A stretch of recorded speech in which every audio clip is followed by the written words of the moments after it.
Hannah Vandenberg from Deltaris, the Netherlands. I was just wondering whether Professor Rowe would mind sharing his thoughts on the notion of gentrification.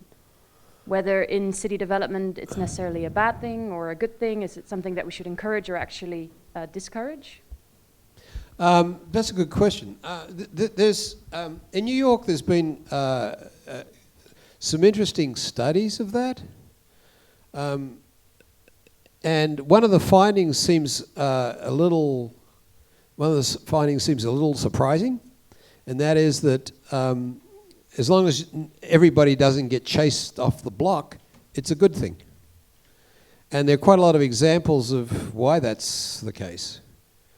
Because if we think about how do you despecialize and how do you diversify a piece of terrain, one process is that one group moves in and has got the capital and the wherewithal to move things along, which is another way of talking about gentrification.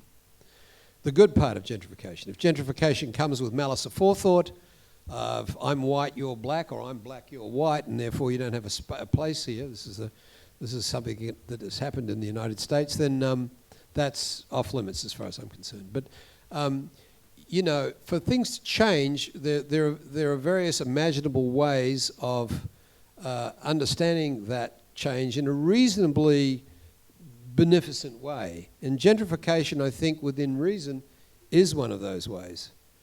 The trouble is, when it got a bad rap, it was also pulling with it a lot of other outcomes which were pretty bad, that had to do with race in our country, had to do with real discrimination based on other aspects of things rather than, we're all in it together. I mean, if I look at Brooklyn, for example, in New York these days, right? All the way out to Bushwick. I mean, 10 years ago, I'd never go to Bushwick. What, do I get whacked? It means get bumped off. Now, it's very mixed and it's gentrified. It's a gentrifying action. And it's done a lot. Williamsburg, Dumbo, all of these hip places. Part of the hip places has got to do with the gentrification, but it's not one that works in a manner that's exclusive. If the exclusivity's there, and if the exclusivity's about things other than diversifying, then you've got a problem.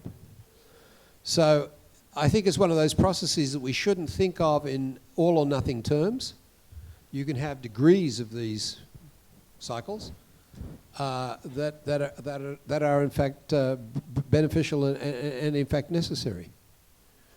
So I guess that's what I think of gentrification, without re-rehearsing a lot of the examples that we know rather well where it's been horrible.